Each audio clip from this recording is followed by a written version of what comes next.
Hello everyone. In this video we are going for the chapter number 5, that is our body. In this chapter we are going to study about different organ systems in our body. हमारी body में जितने भी organ systems होते हैं, अलग अलग जो different work function perform करते हैं, हम उसके बारे में स्टडी करेंगे. First is come Tarun let's play, कि आओ तरुण हम क्या करते हैं, प्ले करते हैं, खेलते हैं. I don't like to play, Tarun says I don't want to play, I don't like to play, मुझे नहीं पसंद है खेलना. Then the boy says my mother says that when we run and play we make our body strong. बोलते कि मम्मा बोलती हैं कि जब भी हम क्या करते हैं, रन करते हैं, प्ले करते हैं, हमारी बॉडी क्या बनती है, स्ट्रॉन्ग बनती है. Then the other boy says yes my mother also says so, playing is fun too. दूसरा बॉय बोलता है कि हाँ मेरी मम्मा भी यही बोलती है कि जब हम प्लेइंग करते हैं उससे हमें फ़न भी मिलता है, प्लस हमारी बॉडी स्ट्रॉन्ग भी बनती है. Next then the Tarun says you are right let me join you, कि हाँ तुम लोग सही बोल रहे हो, चलो हम क्या करते हैं, प्ले करते हैं, मैं अभी तुम लोगों को क्या करता हूँ, ज्वाइन करता हूँ. Next is you all must have seen computers, cars, bicycles and mixer grinders. आप सब ने कार को देखा होगा, कंप्यूटर, बाईसाइकिल को, मिक्सर ग्राइंडर को, आप सब ने सब मशीन्स को देखा होगा. दीज आर ऑल मशीन्स, ये सब क्या हैं, मशीन्स हैं. Machines are made of different parts and each part performs a specific function. Machine किसकी बनी होती है, डिफरेंट पार्ट्स की बनी होती है. अलग अलग पार्ट्स होते हैं मशीन में, जैसे कार में सीट होती है, बॉडी होती है, इंजन होता है, ये सबका सब होता है. कंप्यूटर में भी CPU, कीबोर्ड, माउस, अगर उसमें से एक भी पार्ट क्या हो जाए, अगर उसमें से एक भी पार्ट मिस हो जाए तो आपका क्या नहीं करेगा, आपका कंप्यूटर प्रॉपर्ली वर्क नहीं करेगा. In the same way bicycle का अगर हम टायर निकाल दें या हैंडल निकाल दें तो हमारी बाईसाइकिल प्रॉपर्ली वर्क नहीं करेगी. So all these are machines and these machines are made of different parts and each part performs a specific function. हर किसी पार्ट का क्या है, एक स्पेसिफिक फंक्शन है. A body is also like a machine, हमारी बॉडी भी क्या है, एक मशीन है. हमारी बॉडी भी बिल्कुल मशीन की तरह है. It is a living machine made of different parts which perform different functions. हमारी बॉडी भी क्या है, डिफरेंट पार्ट्स की बनी है, अलग अलग पार्ट की बनी है. अलग अलग पार्ट क्या करते हैं, डिफरेंट फंक्शंस परफॉर्म करते हैं. जैसे हमारी आइज़ सी करने का वर्क करती हैं, हमारे ईयर्स हियर करने का वर्क करते हैं, नोज स्मेल करती है, हैंड से हम किसी भी चीज़ को होल्ड करने का, पिक करने का, राइट करने का, ईट करने का वर्क करते हैं, लेग से रन करते हैं, वॉक करते हैं. So each part are having a different and a specific function. Let us learn about our body. आओ हम क्या करें, अपनी बॉडी के बारे में पढ़ें. Its parts and their functions, उसके कौन कौन से पार्ट्स होते हैं, उनके क्या क्या फंक्शंस होते हैं. First is structure of the human body. Human body का स्ट्रक्चर कैसा होता है. A body is made up of millions of tiny structures called cell. हमारी जो बॉडी है बहुत सारी सेल से मिलकर बनी है, बहुत सारी छोटी छोटी स्ट्रक्चर से मिलकर बनी है. जिन छोटी छोटी स्ट्रक्चर से, टाइनी स्ट्रक्चर से हमारी बॉडी मिलकर बनी है, that is called a cell. उसी को हम क्या बोलते हैं, we call it a cell, हम उसको सेल बोलते हैं. लाइक अ वॉल, जैसे एक वॉल है, हमें एक वॉल बनानी है तो हम क्या करेंगे, उसमें डिफरेंट बहुत सारी क्या करेंगे, ब्रिक्स को ऐड करेंगे. एक बहुत सारी ब्रिक को जब हम मिलाते हैं तो एक ब्रिक, बहुत सारी ब्रिक के मिलने से क्या बनता है, एक वॉल बनता है. When we put all the bricks together, they form a wall. जब हम बहुत सारी ईंटों को एक साथ रखते हैं तो वो एक दीवार बनाते हैं. In the same way, when many cells, वो बहुत टाइनी स्ट्रक्चर्स होते हैं, बिल्कुल माइक्रोस्कोपिक होती हैं, हम बिना माइक्रोस्कोप की हेल्प से उनको नहीं देख सकते. So there are millions of cells in our body, और cells टाइनी स्ट्रक्चर, वो छोटी छोटी स्ट्रक्चर, बिल्कुल वो जिससे कि हमारी बॉडी क्या है, जिससे कि हमारी पूरी बॉडी बनी है, that is known as a cell. The cells are the smallest unit of the body. Cells क्या है? स्मॉलेस्ट यूनिट है बॉडी की. स्ट्रक्चरल और फंक्शनल यूनिट है. कैसी है? Structural and functional unit of life. Structural क्यों है? क्योंकि हमारी पूरी बॉडी इसी सेल से. Look at the picture of, this is the picture of cell. ये आपको एक सेल दिखाई है, वैसे आपको दिखाई है ड्रॉ करके, बट सेल इससे भी बहुत छोटी होती है, बहुत माइन्यूट होती है. मैंने बताया ना आपको कि वो बिल्कुल आई से नहीं दिखाई देती. वो उसको देखने के लिए आपको हाई पावर माइक्रोस्कोप चाहिए. तो जब बहुत सारी सेल्स मिलती हैं, उसी से क्या बनते हैं? हमारी बॉडी बनती है. तो cell is the structural and functional. Function because ये ही हमारे सारे फंक्शंस को क्या करती है? कंट्रोल करती है. इन्हीं से हमारी बॉडी के क्या होते हैं? सारे के सारे फंक्शंस होते हैं. Next, cells are of different types. बहुत तरह की सेल्स होती है. सेल्स डिफरेंट टाइप्स की सेल्स होती हैं. हमारी स्किन की सेल्स अलग होती है, हमारी आइज़ की सेल्स अलग होती हैं, हमारी हार्ट की सेल्स अलग होती हैं, स्टमक की सेल्स अलग होती हैं. तो हमारी बॉडी में अलग अलग टाइप की क्या होती हैं? सेल्स होती हैं. Cells of the same type join together to form a tissue. अब कोई सेल्स, सब मैंने बताया बहुत सारी सेल्स होती हैं, अलग अलग टाइप की सेल्स होती हैं, पर जब same kind of cells join करती हैं लाइक दिस, इसमें आपको बहुत सारी एक ही जैसी 1 सेल 2 सेल 3 सेल 4 सेल ऐसे बहुत सारी सेल्स, जब एक ही काइंड की बहुत सारी सेल्स, सेम टाइप की बहुत सारी सेल्स ज्वाइन करती हैं, दे फॉर्म अ टिश्यू. वो क्या बनाती है? सबसे पहले सेल, स्मॉलेस्ट यूनिट, फिर उन्होंने बहुत सारी सेल्स ने क्या किया? ज्वाइन किया एक साथ, और they form a tissue. So tissues are a group of cells which perform a particular function. क्या होता है? ये अगर एक जैसी हैं तो क्या करेंगी? एक ही जैसा फंक्शन करेंगे, तो इनका वर्क भी क्या होगा? सबका सेम होगा. So they perform a same function. So different tissues join together to form an organ. अभी एक टिश्यू ये बना, एक और ऐसा ही टिश्यू बना, एक और ऐसा ही टिश्यू बना. तो जब बहुत सारे टिश्यूज ऐड करेंगे, दे फॉर्म एन ऑर्गन. वो एक ऑर्गन बनाएंगे. एक ये टिश्यू बन गया, एक और ऐसा ही टिश्यू बन जाएगा, तो दूसरा जब टिश्यू ऐड होगा, एक ये टिश्यू बन जाएगा, एक ये टिश्यू बन जाएगा. ये सब टिश्यू के ग्रुप्स क्या कर जाएंगे? ऐड ऑन कर जाएंगे और क्या बना लेंगे? ऑर्गन बना लेंगे. And different organs join together to form the organ system. अब क्या होगा? अब बहुत सारे ऑर्गन्स क्या हो जाएंगे? एक साथ ज्वाइन कर जाएंगे, और वो क्या बना लेंगे? They form a organ system. Like देखते हैं, चलो. सेल, एक सेल मिली, सपोज एक सेल है, वो उसने ज्वाइन किया और बहुत क्या बना लिया? बहुत सारी सेल्स ने ज्वाइन करके टिश्यू बना लिया. फिर उन सब टिश्यू के ग्रुप ने क्या किया? ज्वाइन किया और एक ऑर्गन बना लिया. Suppose this is the stomach, तो उन्होंने स्टमक बना लिया. अभी स्टमक किसमें वर्क करता है? डाइजेशन में, खाना खाने में, खाने को डाइजेस्ट करने में, ब्रेक डाउन करने में. अभी सिर्फ स्टमक का तो वर्क नहीं है ये. स्टमक के साथ साथ और भी ऑर्गन्स है जो हमारे डाइजेशन में हेल्प करते हैं, like stomach, small intestine, large intestine, mouth, food pipe. all these works in digestion. So they work together. Because they work together, that's why they are known as a system. इसीलिए हम उनको क्या बोलते हैं? Organ system बोलते हैं. और जब बहुत सारे ऑर्गन सिस्टम एक साथ मिल जाते हैं, तो दे फॉर्म अ ऑर्गेनिज्म. वो क्या बना लेते हैं? एक ऑर्गेनिज्म बना लेते हैं. Like digestive system, circulatory system, excretory system, जब ये सारे के सारे सिस्टम एक साथ जुड़ जाएंगे, दे फॉर्म एन ऑर्गेनिज्म. ये एक ऑर्गेनिज्म बना लेंगे. ओके. सो रॉबर्ट हुक ने सबसे पहले ये जो सेल है, ये जो डिस्कवर की थी, that was discovered by Robert Hooke. Robert Hooke ने फॉर द फर्स्ट टाइम एक क्या किया था? माइक्रोस्कोप से सेल को डिस्कवर किया था. Next is organs of the body. हमारी बॉडी में कौन कौन से ऑर्गन्स होते हैं, कैसे कैसे ऑर्गन्स होते हैं? We are having two types of organs. One is external organs and other one is internal organs.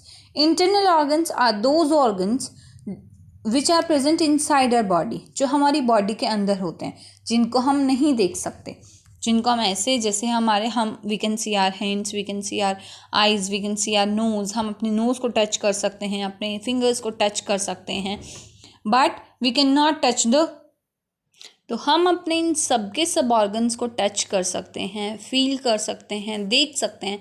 We can see our nose, we can see our ears, we can touch our hand, we can touch our feet. तो these are known as external organs. ये हमारी body के बाहर present होते हैं. Another one is internal organs, जो हमारी body के अंदर प्रेजेंट होते हैं, which are present inside the body. Inside, internal. Okay, outer side, external. तो इंटरनल ऑर्गन जिनको हम देख नहीं सकते, जिनको हम ऐसे नहीं देख सकते जैसे हम अपने हैंड को टच कर सकते हैं, देख सकते हैं, बिकॉज वो हमारी बॉडी के अंदर है. That's why they are known as internal organs.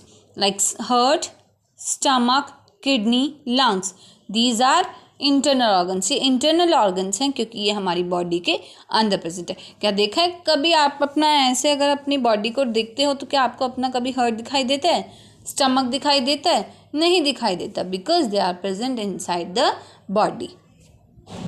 There are some organs which are partially external and partially internal, जो कि हमारे आधे बाहर होता है. partially means half. तो वो हाफ बाहर हाफ अंदर प्रेजेंट होता है. जैसे आइज़ हमारी कुछ अंदर होती हैं, कुछ बाहर प्रेजेंट होती हैं. पूरी आई बोल अंदर होती है और ये कुछ पोर्शन हमें क्या दिखाई देता है, बाहर दिखाई देता है. ऐसे ही ईयर्स का कुछ पोर्शन हमें बाहर दिखाई दे रहा है और कुछ पोर्शन अंदर होता है. That's why these are known as partially external or partially internal organs. Now moving on to the sense organs which connect us to the outside world. जो हमें आउटसाइड वर्ल्ड, जो हमारे बाहर की दुनिया से क्या कराए, कनेक्ट कराए. जैसे हम बाहर की दुनिया को देख सकते हैं, सुन सकते हैं, फील कर सकते हैं, स्मेल कर सकते हैं, टच कर सकते हैं. तो क्या these are known as sense organs, क्योंकि इनसे हमें कुछ फील होता है, सेंस मिलती है. That's why these are known as sense organ. So first is eyes. As you all know, eyes is used to see. Eyes को हम क्या देखते हैं, बाहर की दुनिया को, हमारी चारों तरफ क्या है, हम क्या करते हैं, उसे देखने के लिए यूज़ करते हैं.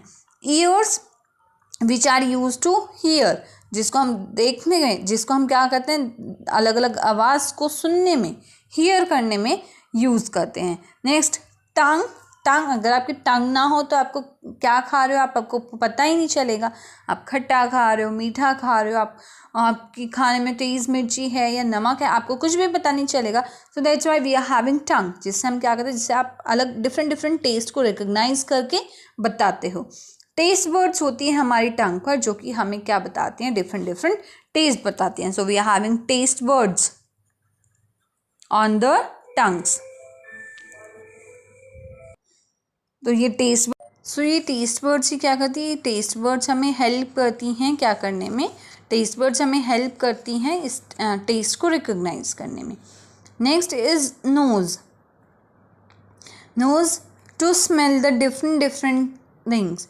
अलग अलग स्मेल को रिकग्नाइज करने में, ब्रीथ करने में हमें हेल्प करती है कौन, नोज़. अगर हमारी नोज़ ही ना हो तो हमें परफ्यूम की स्मेल नहीं आएगी, हमें वेस्ट में से जो बदबू है वो नहीं आएगी. सो डिफरेंट स्मेल्स को डिस्टिंग्विश करने में हमें हेल्प करता है नोज़. नेक्स्ट है स्किन, जिससे हम पूरे के पूरे वर्ल्ड को फील करते हैं, जो हम अलग अलग चीज़ों को फील करने का, गर्मी है, सर्दी है, ये चीज़ हॉट है, ये चीज़ कोल्ड है, तो ये हम क्या करते हैं, इसको हम कैसे करते हैं, स्किन की हेल्प से ही हम क्या करते हैं, स्किन की हेल्प से हम चीज़ों को फील करते हैं. Skin is the largest sense organ. Skin क्या है, सबसे बड़ा सेंस ऑर्गन्स है. Next one, organ system. अभी हमें डिफरेंट ऑर्गन सिस्टम के बारे में पढ़ना है. जैसे कि आपने पहले ही पढ़ा, डिफरेंट ऑर्गन्स हमारी बॉडी में, डिफरेंट ऑर्गन्स ऐड ऑन होते हैं और क्या फॉर्म करते हैं, ज्वाइन करके वो ऑर्गन सिस्टम बनाते हैं. The different organs in a system work in a coordinated manner to perform a particular function. एक पर्टिकुलर फंक्शन को परफॉर्म करने के लिए जो डिफरेंट ऑर्गन्स है वो क्या करते हैं, कोऑर्डिनेटेड मैनर में वर्क करते हैं. अगर कोऑर्डिनेटेड मैनर में वर्क नहीं करेंगे, जैसे टीम होती है, टीम बिल्कुल कोऑर्डिनेटेड और टीम वर्क होता है जो बहुत नेसेसरी होता है, जैसे सबके सब मिलजुल कर वर्क करते हैं, इसी तरीके से ज़रूरी होता है बॉडी में भी कोऑर्डिनेटेड मैनर. अगर बॉडी कोऑर्डिनेट, सारे के सारे ऑर्गन्स कोऑर्डिनेट नहीं करेंगे तो हमारी बॉडी प्रॉपरली वर्क नहीं कर पाएगी। जैसे अगर स्टमक बोले कि मैं आगे फूड ही नहीं दूंगा, मैं आगे फूड को प्रोवाइड ही नहीं करूँगा, तो वो स्मॉल इंटेस्टिन में नहीं जाएगा, लार्ज इंटेस्टिन में नहीं जाएगा, उसका डाइजेशन नहीं होगा प्रॉपर, और फिर क्या नहीं मिलेगा, पूरी बॉडी को फूड नहीं मिलेगा। पूरी बॉडी को फूड नहीं मिलेगा तो एनर्जी नहीं मिलेगी, और एनर्जी नहीं मिलेगी तो हमारी बॉडी वर्क ही नहीं कर पाएगी। तो बॉडी का कोऑर्डिनेटेड मैनर में वर्क करना बहुत ज़रूरी है। जैसे कि अगर रेस्पिरेटरी सिस्टम में लंग्स बोल दे कि मैं ऑक्सीजन ही प्रोवाइड नहीं करूँगा, तो ऑक्सीजन नहीं मिलेगी तो क्या नहीं होगा, फूड का ब्रेक डाउन नहीं होगा, जो ग्लूकोज है उसका ब्रेक डाउन नहीं होगा, वो फूड से हमारी बॉडी फूड से एनर्जी को डराइव नहीं कर पाएगी, जिसकी वजह से बॉडी वर्क नहीं कर पाएगी।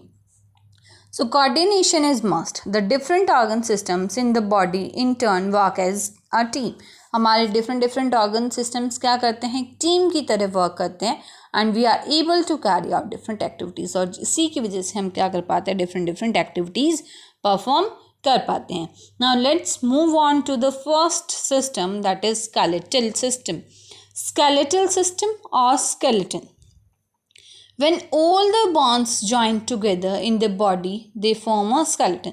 जब बहुत सारी बोन्स, सारी की सारी बोन्स एक साथ जुड़ जाती है और एक परफेक्ट फ्रेमवर्क और एक शेप प्रोवाइड कर देती हैं, that is known as skeleton. उसी को हम क्या बोलते हैं, बोन्स के फ्रेमवर्क ऑफ बोन्स। जब एक फ्रेम बना देती हैं बॉडी, बोन्स मिलकर एक फ्रेम प्रोवाइड कर देती हैं बॉडी को, जिसके ऊपर फिर स्किन कवरिंग हो जाती है, that is known as a skeleton और skeleton system. We are having 206 bones. हमारी पूरी बॉडी में 206 बोन्स होती हैं। It gives shape and support to the body, और ये क्या करती है, शेप प्रोवाइड करती है। अगर हमारी बॉडी में बोन्स ही ना हो तो हमारी बॉडी को शेप ही नहीं मिलेगी। That's why because bone supports skeleton, supports the skeleton provides the shape to the body. जैसे कि बफेलो का skeleton ऐसा होता है, उसका skeleton अलग होता है, इसलिए उसकी body shape ऐसी है। हमारा skeleton straight होता है, that's why we are having the straight human body. अब dog का skeletal system अलग है, cat का skeleton अलग है। We all are having different skeletal system. Also protects the internal organs. क्या करते हैं, ये इंटरनल ऑर्गन्स को भी प्रोटेक्ट करते हैं, बिकॉज ये रिब केज होती है, this is known as rib cage, this one, इसको हम रिब केज बोलते हैं। और रिब केज के अंदर लंग्स होते हैं, और यहाँ पर मिडिल में क्या होता है, हर्ट होता है, skull, this is known as school.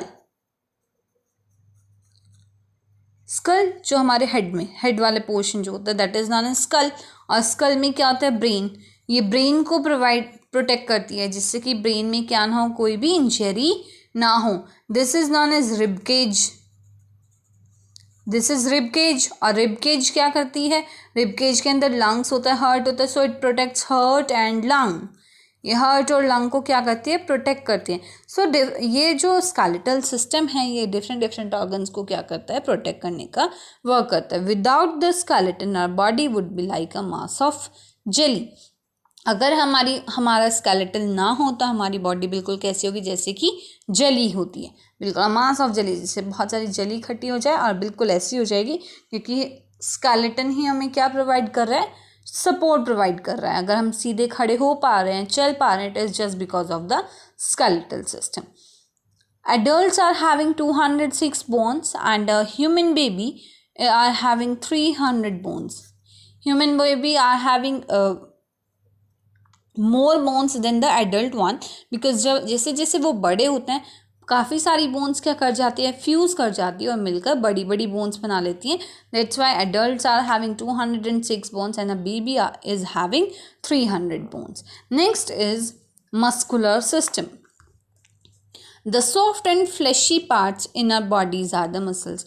हमें जो सॉफ्ट और फ्लैशी पार्ट होता है हमारी बॉडी में, that is known as muscles. उसी को हम क्या बोलते हैं, मसल्स बोलते हैं। और मसल्स अटैच्ड होती हैं बोन से। ये बोन्स हैं, बोन्स के ऊपर ऐसे मसल्स हैं, और these bones, skeletal system, skeleton के ऊपर क्या है, मसल्स हैं जो कि बोन से अटैच्ड हैं, और जिसकी वजह से क्या करती हैं, बोन्स मूव करती हैं। अगर मसल्स ना हो तो बोन्स मूव नहीं कर पाएंगी, क्योंकि मसल्स अटैच होते हैं और ये क्या करती हैं, कॉन्ट्रैक्शन एंड एक्सपेंशन। ये कॉन्ट्रैक्शन और एक्सपेंशन करते हैं, जिसकी वजह से बॉडी क्या कर पाती है, मूव कर पाती है। बॉडी की मूवमेंट इसी की वजह से होती है। कॉन्ट्रैक्शन मतलब अपनी शेप को क्या करना, स्मॉल करना, अपनी शेप को थोड़ा सा शॉर्ट करना। Suppose this is the original shape of the muscle, वो क्या करेगी, कॉन्ट्रैक्ट करेगी। कॉन्ट्रैक्ट करेगी मतलब अपनी शेप को कम कर लेगी। सपोज इतना हो गया है वो कॉन्ट्रैक्ट करके, ओके। फिर वो क्या करेगी, एक्सपेंशन करेगी, और एक्सपेंशन करेगी मीन्स वो अपनी ओरिजिनल शेप में आ जाएगी, जो उसकी पहली शेप थी। जैसे रबर बैंड, रबर बैंड को आप स्ट्रेच कर सकते हो, फिर वो अपनी ओरिजिनल पोजीशन में आ जाएगी, ठीक है। तो वो स्ट्रेचिंग करती है, बट ये कॉन्ट्रैक्शन करती है। सपोज ये जो बॉन्स है, ये मसल्स हैं, ये मसल्स क्या करेंगी, कॉन्ट्रैक्ट करेंगी, तो हैंड अपवर्ड डायरेक्शन में मूव कर जाएगा। अगर ये एक्सपेंशन करेंगी, इट मीन्स अपने ओरिजिनल शेप में आएंगी, तो हैंड्स क्या कर जाएगा, डाउनवर्ड डायरेक्शन में मूव कर जाएगा। So muscles helps in various activity, जैसे लाफिंग है, रनिंग है, crying, playing and walking. All these activities are controlled by the bones. Muscles can contract and expand, जैसे कि मैंने अभी बताया कि कॉन्ट्रैक्शन और एक्सपेंशन करती हैं मसल्स, तो हमारी बोन्स की जो मूवमेंट होती है वो इसी की वजह से होती है, कॉन्ट्रैक्शन और एक्सपेंशन की वजह से। To keep our bones and muscles strong we should exercise regularly. अगर हमें क्या करना है, अगर हमें अपनी बोन्स को और मसल्स को स्ट्रॉन्ग रखना है, तो हमें क्या करना पड़ेगा, एक्सरसाइज करनी पड़ेगी डेली। बिकॉज हम अपनी मसल्स को जितना ज़्यादा यूज़ करेंगे वो उतना ही ज़्यादा स्ट्रॉन्ग बनेंगे। Next one is digestive system. Digestive system, the digestive system helps in the digestion of food. Digestive system जो हमारे फूड के डाइजेशन में